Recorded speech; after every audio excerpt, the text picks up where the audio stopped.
Okay, welcome to this session, High and Low Culture Separated at Birth. But I suppose it's fitting that we're having this session in cinema, given that cinema is an art form that I suppose has always been caught between high and low. In some senses, very obviously low culture, but also there's a high art type of cinema which has been understood as such. And then there's obviously the ambiguity about how you categorize it. What makes high art high? What makes low art low? Are these useful distinctions at all? I think we should be open to discussing that. So we have a diverse panel, I suppose, in terms of the fields they're covering. First to speak on my right will be Roly Keating, who's Chief Executive at the British Library and was formerly the Director of Archive Content and Controller of BBC Two, and is a member of the Barbican Centre Board, so is at home, so to speak.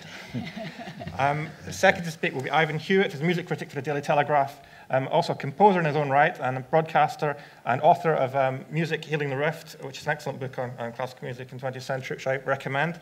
And then finally, my colleague, Dr. Tiffany Jenkins, who's a sociologist and cultural commentator and the Arts and Society Director at the Institute of Ideas. So has been involved in many of these debates for many years. Well, Roly, you're connected with three very prominent cultural institutions in the UK, so you're well placed to start us off. Interesting, by the way, Dolan, that you talk about challenging the terms of the debate, and high and low is just a metaphor. It's just something in our mindset, and it's interesting to explore the origins of that and why we don't have geographical metaphors or other ones there. However, it would be discourteous to challenge the basic terms of why we're here. So assuming it is a good question, it's one I'm going to worry away at in public here. However, if I had to call it, I would probably emerge as a cautious optimist about the implied concern in the question. And I will do that by racing through three short instances from the exact three different parts of my professional career that Dolan was referring to. First, at the BBC, to reach back into the relatively distant past. For some people here, 20 years ago, I was involved with a late-night arts and culture magazine program called The Late Show, which in retrospect, as a nightly commitment after Newsnight, feels like an emblem of high culture in itself. However, at the time it was highly controversial because it mixed media, arts, popular culture, all forms of debate, and actually provoked a storm of discussion almost exactly like this 20 years ago, where I think it was the playwright David Hare who accused the programme of privileging Dylan over Keats, which in itself I think is a fascinating way to frame the debate, especially as I would say looking back with hindsight 20 years on, with Love and Theft, Modern Times, and now Tempest, it's arguable that Dylan has consolidated his position as one of the greatest achievements of high culture in the 20th century. Nonetheless, it felt very riven at the time. Flash forward 20 years to this summer in this institution, sitting on the board at the Barbican. Interesting debates about our programme this summer. We wanted people to come through the door. And there was indeed a James Bond exhibition, which many of you may have seen here.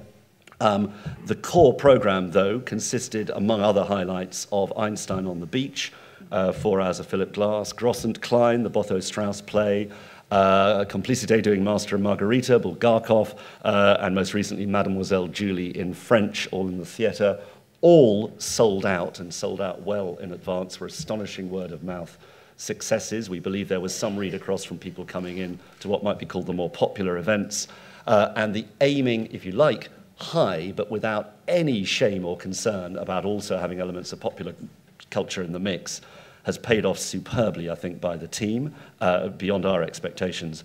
And then finally, in my new job at the British Library, which is, again, emblematically, I guess, a symbol of the highest standards of cultural continuity and research.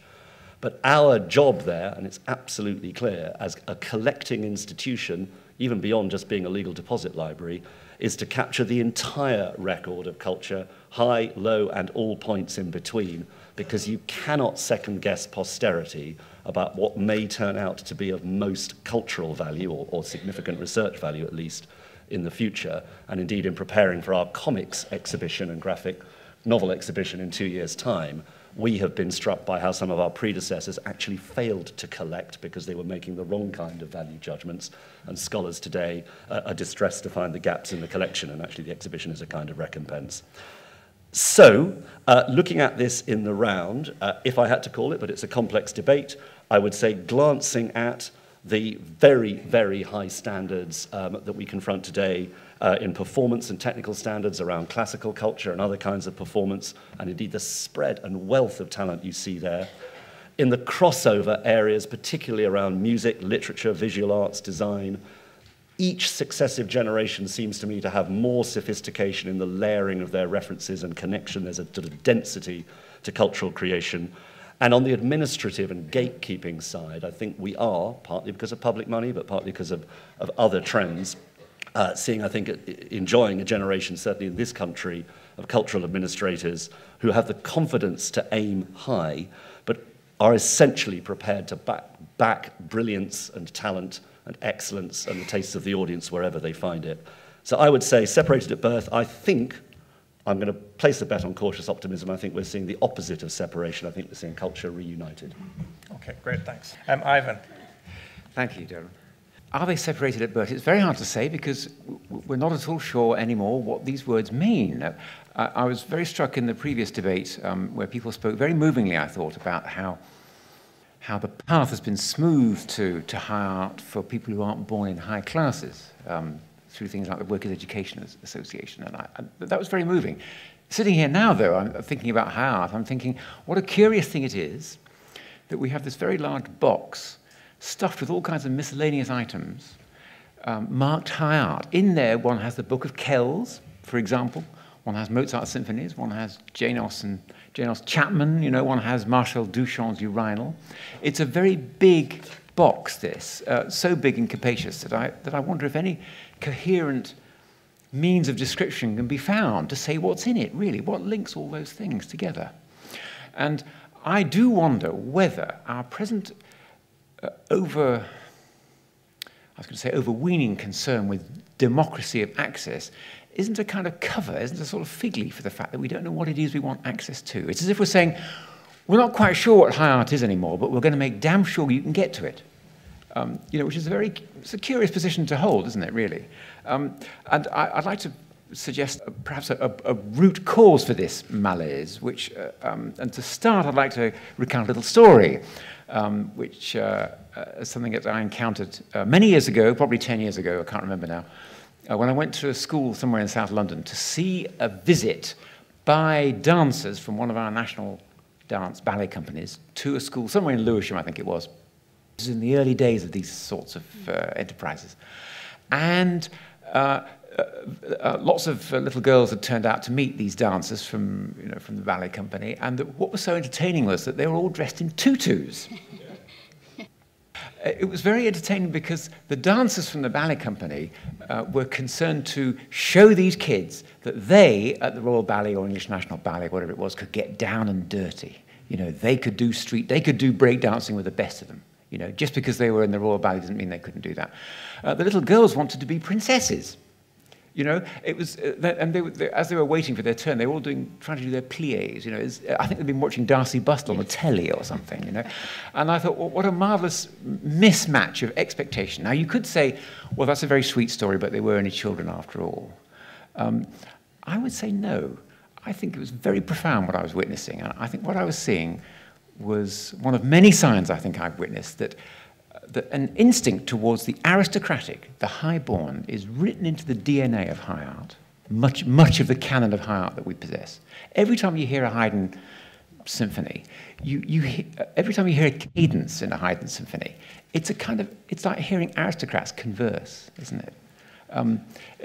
Ditto in Jane Austen, you know. And when art became more bourgeois, they transplanted much of that aristocratic poise into the new social circumstance. And even in art forms that are born outside that magic circle, but who aspire to it, eventually acquire the trappings of, let's say, an elevated social sphere. I mean, the obvious example is jazz, which started life as the music of an oppressed minority. But within 20 years of its birth, was being led by people who were called king, duke, count, earl. I don't think there's a baron, but we've almost got a full set for Debrett's there, haven't we? You know, it's extraordinary. There is this. I feel that there is an ineradicable instinct, an ineradicable link, let's say, between a form of art which is aspirational in intellectual terms and a certain kind of social aspiration. And I think what we're engaged on in this, in the West now, in this country, and not just in this country, is a vast social experiment to prove that that's not true. We want to draw a strict line to say, no, let's call it the social aspect of high art doesn't matter. It's entirely a matter of the mind and the spirit, and all that stuff can be left behind. Another piece of evidence I might adduce to suggest that might be mistaken is to ask, where is it that high arts particularly thrive now, and where a coherent conception of them survives also? One example I would name is North Indian and also South Indian classical music, where the old system of training through a very exclusive system of families, gharanas they're called, who welcome into their circle, into their charm circle, apprentices who live with them and acquire not just a musical training, but an ethical one. To me, this is an indication that these two things cannot be so easily separated. And I think that the resulting confusion that we've got ourselves into by trying to make that separation is that a certain kind of uneasiness. Our political masters say, I'm not going to be judgmental, I'm going to open the doors to everyone, but I'm not going to say this is better than that. Because after all, that's, as it were, beyond my remit. But one more story to end with. A film I saw, a rather wonderful French film called Entre les murs, which I think in English is called The Classroom. I don't know if any of you have seen it. It's a wonderful film where this beleaguered teacher is trying to get over to his surly bunch of kids in the banlieue the glories of the French Alexandrine, in Racine. And of course, they don't want to hear it. They sit there in that attitude of sort of truculent resentment. And at one point, the teacher finally loses his rag, and when one of them asks the question, "Why do we have to learn this stuff? Why can't you learn our language?" And to which the teacher says, "Because I don't want to live in your ghetto." And it's a sudden moment of truth, I think. The PC discourse fails at that moment. He's right. When you enter into the ways of high art, it is true that you breathe a purer mental and spiritual air, but you also, I think, you get an entree into a different, more elevated social sphere, and that's not to be sneezed at. Because if we're trying to get our kids to take an interest in this thing, we need to give them every possible incentive we can to do that. And to say this gives you a path, not just out, but up, I think might well bring them in. In 1832, speaking to the Houses of Parliament, Peel, the Tory leader, justified the building of the new National Gallery. He told Parliament, "In the present times of political excitement, the exacerbation of angry and unsocial feelings might be much softened by the effects which the fine arts had ever produced upon the minds of men." Peel was explicit that the museum and gallery building age had a clear role to subdue the masses. They were rising up, demanding better working conditions and the suffrage. This was a very popular feeling at the time. The anxious wife will no longer have to visit the different tap rooms to drag her poor besotted husband home, so commented the Lloyd's newspaper at the opening of a gallery in the V&A. She will seek for him at the nearest museum, where she will have to exercise all the persuasion of her affection to tear him away from the rapt contemplation of a Raphael. There was a strong commitment from campaigners such as Henrietta Barnett and Canon Barnett, who set up the Whitechapel in the East End of London, a very poor, very, very poor area of London, that by doing so they could transform the lives of working class people, even if only in their minds for a moment. It could take them out of the everyday, nasty working lives that they had. It could transform them and elevate them. It's a very different situation today, and I want to try and look at what the differences are. There are a number of observations that you can make about this historical picture. One, in some ways, it obviously didn't work. Certainly, the Raphael didn't stop people from rioting. They demanded the suffrage, and they got it, and there were revolutions in Europe. Raphael didn't stop that.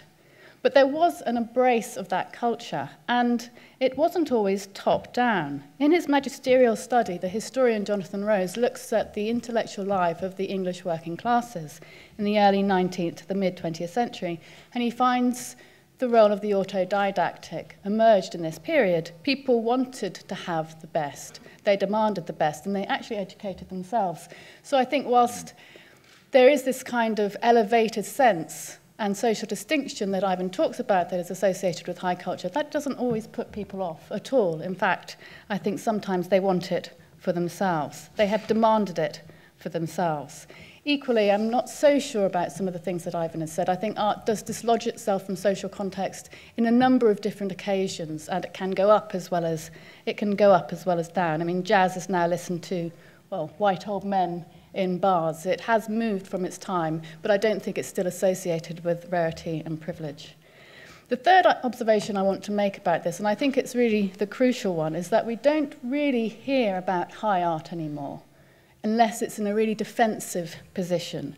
Talk of high and low is really bad behaviour. You're really not meant to do it. As soon as you mention Shakespeare, you know that the form you then have to then basically say The Simpsons is just as good. I mean, you cannot defend high culture without then quickly moving to commend something that is considered low and popular. And I think that's a real problem. I'm really concerned when you can't say things, and I do want to look at why that is. I think it is a real problem, partly because high culture hasn't vanished, it's still there, and I do think there is such a thing. I think it's porous, I think it changes, things go up as well as down, but effectively and essentially high culture does take you out of your moment. I think it's sometimes connected to what you think are strong feelings of profound thought, not in the moment. You're taken away, you're taken somewhere else, and you enter a world that exists on its own terms, whether it's a piece of music, film, sometimes almost even television today, but I'm not sure if it quite reaches it, but it takes you somewhere else. And I think when we're saying today, as we often do, there is no such thing as high and low, it's all the same, I think we're doing two things a disservice. The first thing I think we're doing a disservice is those pieces of high art that have reached that level, and we're not defending them, and we're not standing by them and explaining to people why they're good and why they should struggle to get them, even though initially they're incomprehensible. So we're doing the art a disservice, because there is such a thing as high art. And if institutions aren't doing that, why on earth should the public? I mean, if institutions aren't saying this is the best, why should anybody else think it is? I think they have a responsibility. And I think the most interesting thing about the state of affairs actually is that that is what is not happening. When you talk about higher art and low art today, one of the things that people often say is that the world has changed. We've got far more different types of people who now need to have access to the arts. Effectively, the audience are blamed for not really getting high art. And instead, I think we need to be much more demanding of the audience. But the point is that this is a top-down problem. Institutions just aren't asking people for what they could achieve. Now, let's just talk about the class in my last minute. It's a really good example. It's a film. But what the teacher doesn't do is teach them Voltaire. What the teacher doesn't do is teach them about the Enlightenment. He has given up. He is the one who is basically communicating to those kids, actually, this French Republic stuff, not really worth much. And he is setting that agenda. And there is a moment in the film when a student comes along and she reads, I think it's Plato. She gives a really kind of simplistic, yes, account of Plato. But the point is she's gone out to find it because he is no longer giving it to her. And I think what we have to do is ask our political and cultural masters to stand up for the good, for the best, and to expect us to be able to get it. Because this is not just about art, it's about what people think of us. People who are audiences, and they don't think we can get it when they say there's no difference between high and low. What matters is your opinion. It doesn't. Thank you. But I wonder if I could just pick up on what Ivan said, Ivan's provocation there. Is it purely elevation in an artistic, aesthetic sense, or are we really talking about a veiled kind of social elevations, social elitism? Roly, what's your take on that? I think Ivan's made the connection with class, which has added nicely to the temperature of the discussion. Good. But I don't think it closes the argument down. I think we can now begin in a good way to point out in the sense, why I'm happy to still stay in the optimistic camp. You talked about Indian classical music training tradition having an ethical dimension, but in this almost the same paragraph you were decrying attempts at democratization, if you put it, of institutions like this or others opening out. Actually, I think that is a powerful ethical dimension to the training we put into the promulgation and promotion of arts here. Radio 3 has a powerful ethical force behind it. Not least, again, there are all sorts of huge things we've not touched on, such as media and recording and broadcasting and the internet, which by definition have broken out the potential for access to what was once a uniquely aristocratic set of experiences. And I think it's brilliant to not duck the connection with class, but the phrase you might want to reach for here is social mobility, and it tends to be one of the progressive veins in the culture to encourage things which contribute to social mobility. I think we're talking about something, I hope, though, broader than just that. It's mobility of access to experience, profundity. It may be a proxy for spirituality, excellence, depth, but at the purely social end, it can also be connections to power or wealth. You're absolutely right to call that out. But rather than, as it were, calling that out and then seeing there's something hypocritical there, on the contrary, this is good. This is identifying something that had been very held in and tight and self-preserving, and contributing to the ways in which actually new kinds of experiences can be spread more widely. And in that spreading, you also achieve an opening up in other directions as well, because it is not just, if you want to have the language of high culture, low culture, people who've been deprived of high culture not being able to understand immediately the language of high, it's the other way around, because precisely of hundreds of other things going on in the world, there are many, many other kinds now of dense, excellent, deep, multi-layered creativity, which if you restrict yourself purely to the canon of high art, you don't understand and you feel excluded from. In other words, it's not that one is without the characteristics of excellence.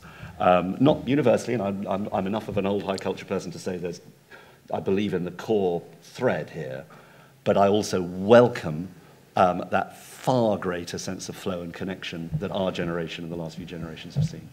I would like to respond. It seems very churlish, doesn't it, to decry the stupendous achievements that we've made towards opening out the field of high art to beyond the privileged people that created it, or at least the central canon of it. I wonder whether it's entirely an accident that what Tiffany called the porousness of the concept of high art, which I perhaps would characterize slightly more strongly as a certain confusion, disarray, whether that doesn't, the onset of that doesn't, the fact that that coincides with the process of art's democratization, I think is not a historical accident. I suppose, if I could maybe come at this question from a different angle, I worry that because the defining feature of high art has come to mean a kind of personal one-to-one relationship, a kind of deeply subjective encounter with something, what we're losing is a different sort of ethical connection with this notion of highness. I think Roly identified came at that from a different angle. What I would like to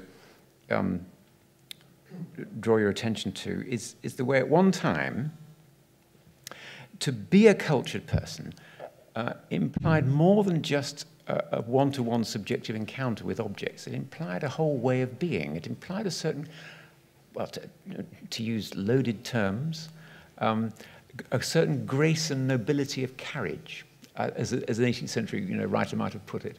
And again, this connection between the way one lives and what one appreciates, it continues beyond the West.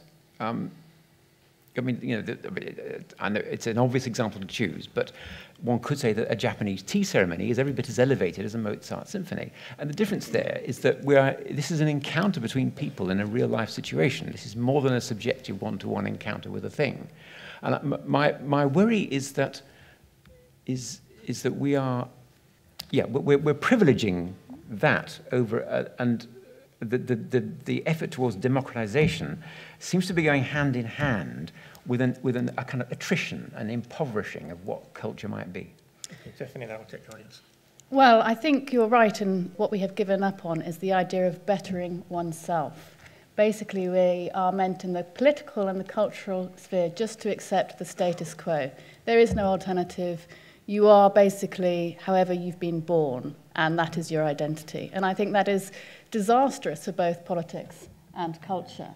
And so I think cultural institutions in that context are not asking people to improve themselves and know more. They are defensive about what cultural institutions used to champion, which is high art. But they are desperate for legitimacy. And in that context, they try and get people in through the doors, thinking somehow that just by getting them in the door, something will happen. So you effectively have a situation where institutions are not taking responsibility for shaping an audience, for shaping a canon. And I do believe in a canon. I think it changes. I think you include things which are brilliant when they occur. It's a dynamic thing. But there is such a thing as a canon. And if institutions are not promoting it, then they're not doing their job properly. And I think in order to get people in, they're abandoning it. And therefore, people are just, in a way, acting as a prop for the institution. The institution is now an audience development organisation rather than an institution of high art. And I think that does us no favours. I've always found this question very confusing, which is why I've come to the discussion, because I always find the concept of high art and low art, I find it very abstract. I mean, I can think good art and bad art, you know, take James Bond, I think that's bad art, camp nonsense. I can think good art, something like The Shield or The Wire or The Sopranos, in television circumstances, I think excellent and touches on many of the things that you mentioned as your definition of high art. But is it high art? I'm not sure. I'm still not sure of that definition and what distinguishes that from excellence. What's the difference between high art and excellent art? So we've been talking a bit about high art and low art, so a similar kind of question, I suppose. So we mentioned about, like, someone said that high art has this power to transcend people from, you know, their earthly experiences. And I was just wondering, well, are there any characteristics intrinsic to low art that high art doesn't have? Is there anything that makes low art uniquely good? I think we need to think a bit more about what do we mean about art forms, and what is it that, when we talk about high art, what are we thinking about in terms of the art form? And if, for the example I often use is the difference between ballet dancing and ballroom dancing, both of which I really love. But I would call ballroom dancing popular art. I don't know if I like the idea of low art because of the, but anyway, popular art. But I'd call ballet high art. And I think the reason I do that is because ballet can be done badly, in which case it's bad high art. But when it's done well, it allows the possibility of a range of expression that ballroom dancing doesn't. And I think that's also possibly a similar difference between, say, classical music and pop music. I think it's sort of like when people start talking about, oh, well, you know, hip-hop and, you know, that sort of, hip-hop can really be well done. Absolutely, it can be brilliantly done. It can be incredibly entertaining and very enjoyable. But the expressive range of hip-hop is not in any way comparable to the expressive range of classical art, classical music. And I think that's why it becomes very important to start making that distinction and also defending it, because I think one of the things that kind of gets lost is if we give up on defending certain art forms and protecting them, then we potentially lose them and we also demean them. So one of the things that I find in this discussion about high art and low art, you know, high art possibly being, you know, more or less the same as low art, or the two can flow one into the other.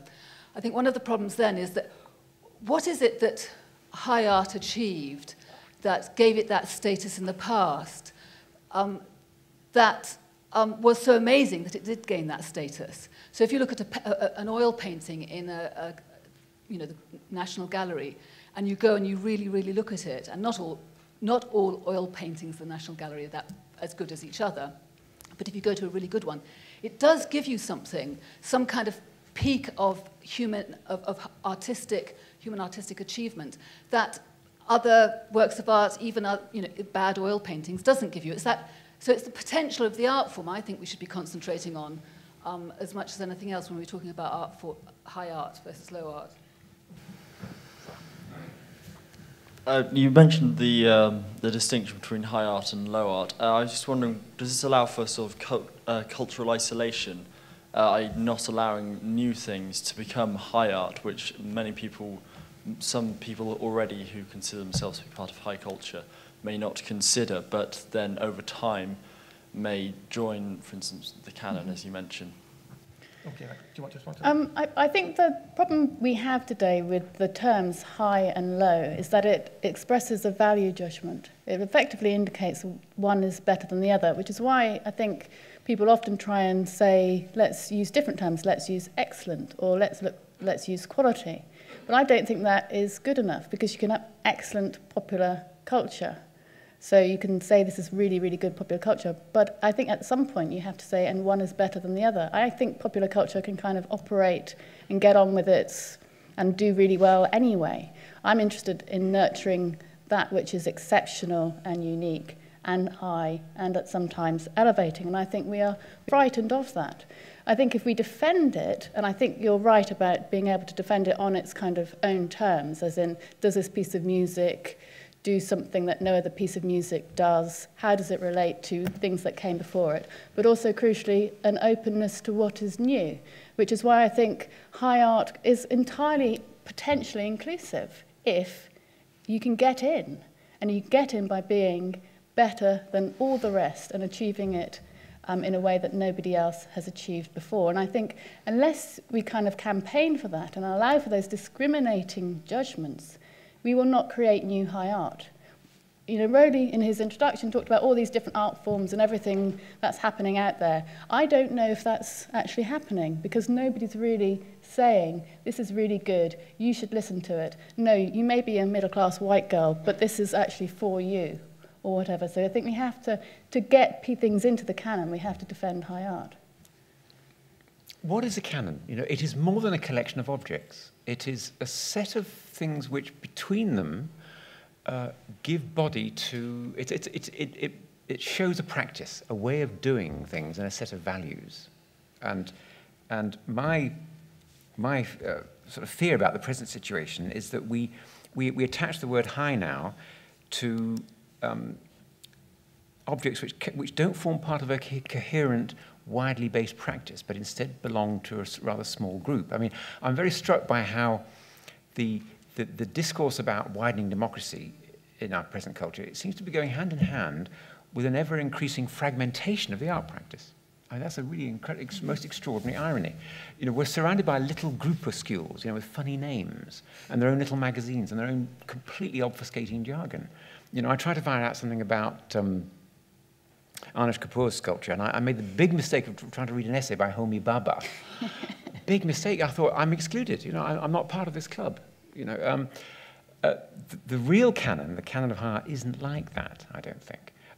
If I could just make one other parallel, you know, we're so interconnected now, and yet we live in this very fragmented culture, so different to, let's say, just use my own art form, music, in the 15th and 16th centuries. You know, at a time when travel and communication was so difficult, we had a genuinely international practice. You know, where the art of writing a mass movement was the same in Warsaw as it was in Westminster, or Lisbon, or wherever. And so, again, this comes back to my first point. My worry now about trying to sustain a notion of high art with respect to contemporary art is that we're dealing with a fragmented scene with no coherent practice. That applies universally, and I think that's the dilemma with it. There is around this debate around apparently the arts, different words to do with creativity and culture and art forms, really, I think, ticking away a wider debate that is a real debate, does connect to social mobility and other things, around access to history, education, and cultural continuities generally in a society. Because one route in any particular, often geographical or social continuity by which things acquire this, a validation as high culture, is time centuries, validation, the constant iterative judgment of decades of people listening to something, reading it, debating it, that embeds it deep in a culture. And even setting aside value judgments about that, simply to participate actively, deeply and creatively within that culture, access to that understanding of it, understanding of what's happened there, is something that education ought to do. And I have an absolutely common currency there.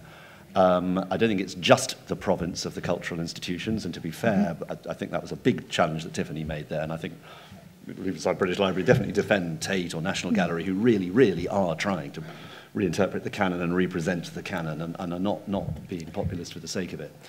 But it's also a wider, proper debate around schools, the education system, the judgments that are made about what it is and isn't important to put centre stage for kids growing up as a publicly funded education system puts them into a society. Because in the end, if you're teaching history properly, you are teaching the history of classical music, of painting, and other things as well, and you understand and you can debate exactly how they do or don't connect to aristocracy and power and so on, and you can discover them for yourself. But if you're silent about that, and you don't make the connections, then you end up with, as it were, the arts world carrying the freight of all sorts of other proxy debates. I think we've caught a kind of hint or a thread of an idea here, the idea being that certain canons and certain genres are associated with aristocratic class and power, and that these classes tend to own certain genres, for example, certain forms of literature, ballet, opera, this kind of thing, certain kinds of sculpture. And I think the general public is rightly resistant to entering into notions of high culture because there is this suspicion of class and power and ownership. And I think this hampers what we're really trying to tease out of this riveting debate, which is the idea that drawing what Dr. Tiffany mentioned and also what you touched upon, Ivan, the idea that high art and high culture is an expression of a kind of transcendence. I think that lower art tends to be about the self-satisfied celebration of one's own tribal culture and ego display. And it can be very, very good and very, very effective on that level. And that when we enter into a higher zone, kind of transcendent zone, both the artist and the person appreciating the art disconnect from their own ego needs and their own tribal cultural needs and enter a higher zone. And I think the way to resolve this problem about maintaining high culture is to realize that the future of high culture depends on this idea of generating a kind of grace of deportment of oneself, and with it comes the development of a thing long neglected called taste. And the development of higher levels of taste leads one away from one's own ego needs, one's own needs for reassurance about one's belonging to one's own tribe, at whatever level of society. And here, the lower class and the bourgeoisie have certain insecurities to deal with. The aristocracy had none. They already knew who they were, and they were free to disconnect from their own ego needs and achieve high art and high culture almost without thinking about it. I think the future of high culture depends on the development of taste and access to ideas about developed taste that depend on a more enlightened approach to education. That was really interesting. I don't want to start yellow carding the audience. Thank you so much. I'm glad we're riveting. My understanding of what was going on at the Globe Theatre was that it was down, dirty, popular theatre, not aristocratic. Where does that place Shakespeare in terms of high or low? Yeah, good question. That is a very good question.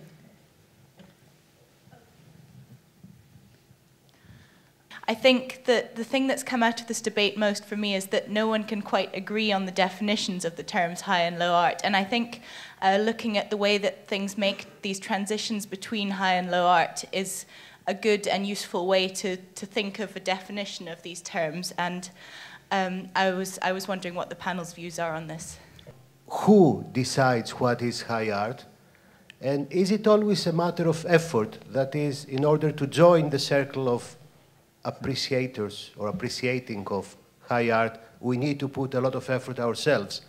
And therefore, de facto, it's only going to be a few who achieve that.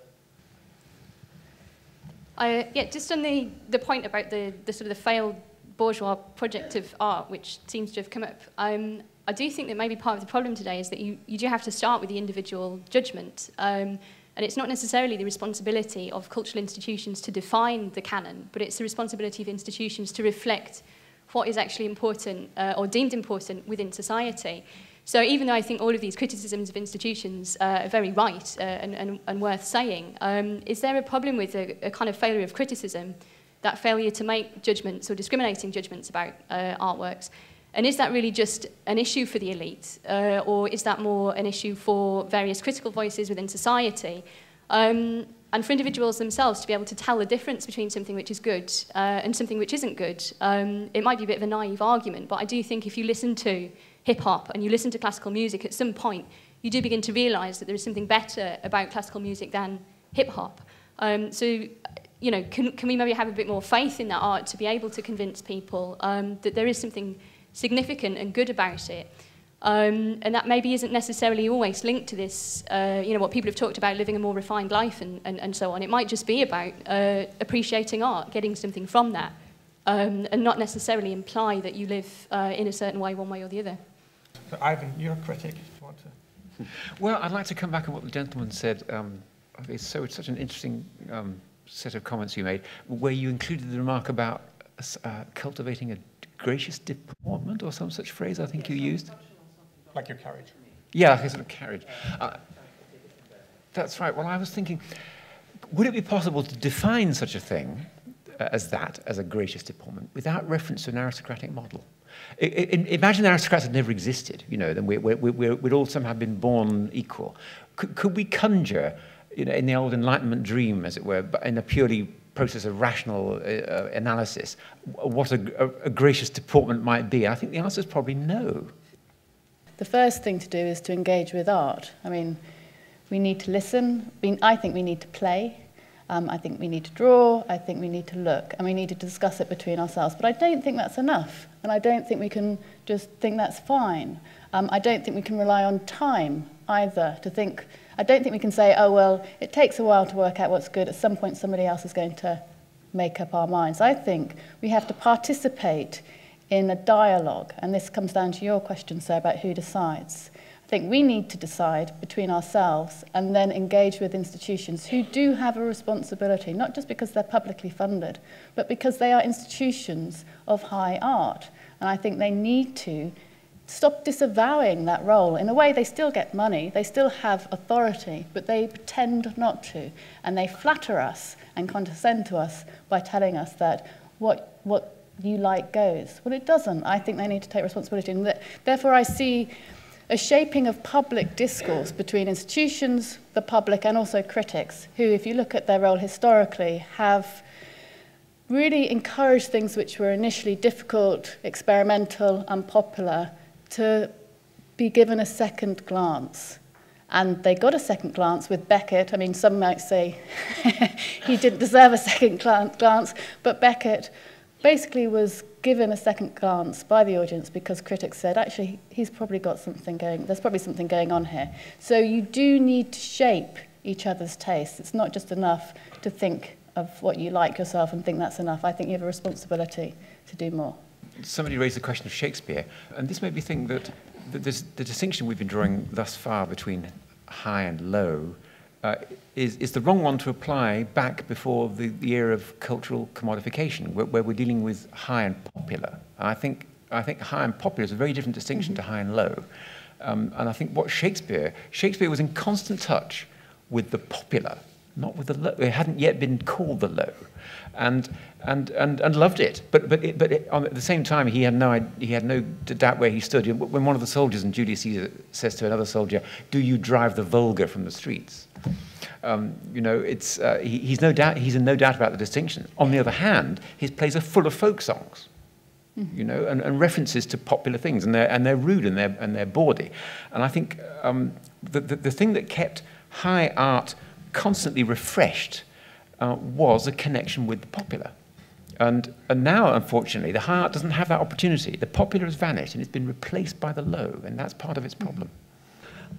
In a slightly lazy way up to this point, I've been equating the two, and I'm now genuinely intrigued to know what's in the low category. And pornography probably is in the low category. There are a few things where there may be a consensus about certain art forms, but beyond that, are you not in fact talking about the popular versus the high hit? Well, I would say, if we take as a paradigm of popular art folk song, it's something that's not commodified. It's not, until recently not written down. It's recreated every time it's done anew, so that one can never find a definitive version of a folk song. Low art, low culture, I suppose, is that which is fixed in a form which enters the market and can be bought and sold, and which therefore can be captured very quickly by commercial interests who can pick out the things which are really popular and make a whole pile of money out of them. No one's ever got rich on the back of folk song, not really. Because it resists commodification. And what I suggest, as pointed out by a gentleman over there, was the so-called cultural elite of our country, for socialist reasons, whatever reasons, have associated, say, classical music with an elitism. And therefore, to a large extent, the population has been excluded from classical music. Now, an example in another country where quite the contrary happened is Venezuela, where an experiment started which introduced kids from slums where criminality and drug taking was the norm. All of them learnt an instrument, and this achieved a situation where somehow 400,000 kids from this environment learnt classical music. And one of the great orchestras that came out of this was Simon Bolivar Orchestra. And they've also introduced a scheme in this country, in the north, I think, near Glasgow, where the kids also were taught how to learn classical music. And you suddenly saw a real opportunity and how this has been denied for so many decades by, I suggest, our cultural elite in this country. So you've talked about who decides what goes into the artistic canon, but there's also the notion of when do we decide when stuff goes in, because obviously there's a lot of examples from our cultural and art history where at the time things were being written, they weren't considered high art, and obviously we've mentioned Shakespeare quite a lot, and then now we consider Shakespeare to be the highest of the high culturally. So is there do you think there's a standard period of time before something can be judged as high or low, because obviously we run the risk of almost losing the value of something if we neglect it for a certain amount of time and people only start to appreciate it? What is the correlation, if any, between the canon of high art and Eurocentric aesthetic values and, dare I say it, prejudices? I actually don't think we need to distinguish low-high art. I am, by profession, a wine drinker. Fantastic. And like many people, I started off with Mateus Rosé and Liefraumilch. But as my palate developed and sophistication developed, I became able to access better and better quality wines, and I now know the difference between the two.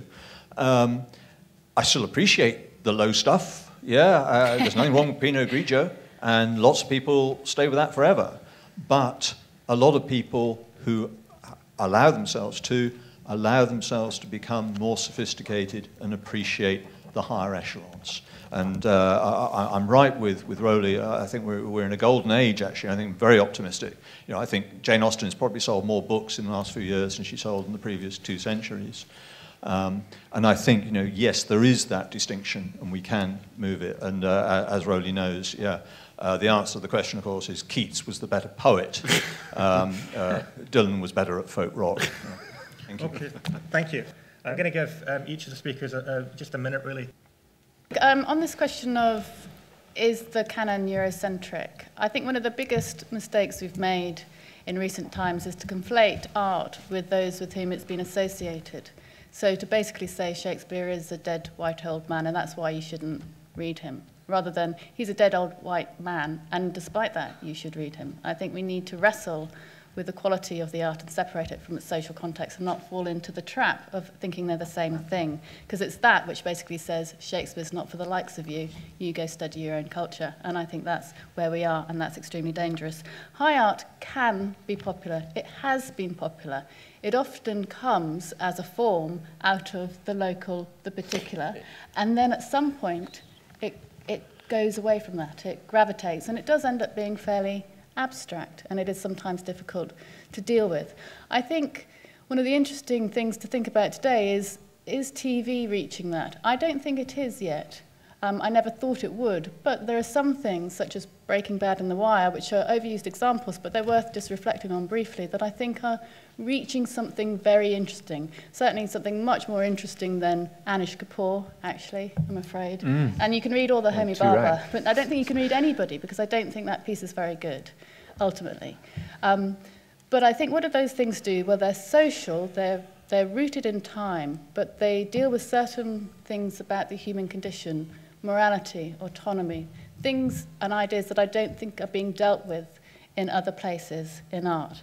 Now, I think we need, if we want to create a canon, and if we want to create an intelligent public culture, and if we want to engage with art ourselves, we have to discriminate. We have to say things are better or worse, high or low, should be funded, should not be funded. And that means speaking not just for yourself, but for somebody else, saying this is what I think. And I think we have to do that, and institutions have to do that, and we cannot just leave it up to time. We have a responsibility to future generations to say, this is the best that has been thought and said for our time, and I want you to listen to it, and I want you to read it, regardless of where you are from. I agree with everything Tiffany has just said, wholeheartedly. I would simply like to add a sort of cautionary word that perhaps we could bear in mind, and perhaps in some way or other try to revive the notion that culture, high culture, at one time meant more than the sophisticated connoisseurship of enjoying fine objects. It embraced a certain way of being, you know, a certain kind of ideal of civility. I think the idea that you can call yourself a cultured person just because your bookshelves are loaded with very erudite books and CDs, but you kind of dress shabbily and you have lunch by pushing a sandwich into your mouth in 10 minutes, and generally, and you know, I think is bizarre, frankly, and I think previous ages would have found it grotesque. And if there's anything we can learn from non-Western cultures, just to pick up on the gentleman's point, it's precisely that connection, and perhaps we should remember it. Began with cautious optimism, optimism now grown in course of last hour. Thank you. Delighted. Thank God we live in a culture where we cannot hit on hard definitions of terms like high culture and low culture. The energy in the room is a reflection of my pleasure to live in a sophisticated, open society that is a direct inheritance of the Enlightenment. There's been some fascinating different forms of memory, nostalgia, connection with 18th century Enlightenment forms of grace and taste and judgment. Born out of exactly those values is exactly the journey we're on at the moment. I saw Neil McGregor yesterday. We were discussing the original 1753 Act that brought the British Museum into being, which famously encodes the commitment to preserve and interpret that collection for the benefit of the learned and curious, the people of taste, and the general public. That simple conjunction in that sentence is what energizes debates like this to this day. Yes, we need to make judgments time. We can't duck time, though. This is a constant project. And as long as we keep the byways of discussion open and the institutions vital and challenged and criticized, then I think we'll continue to make and produce and bring people to the highest forms of art as well as challenge them with what emerges now. Okay, great, thanks. We've overrun, so please vacate as quickly as you can. So let the next Make team like a in. fire alarm.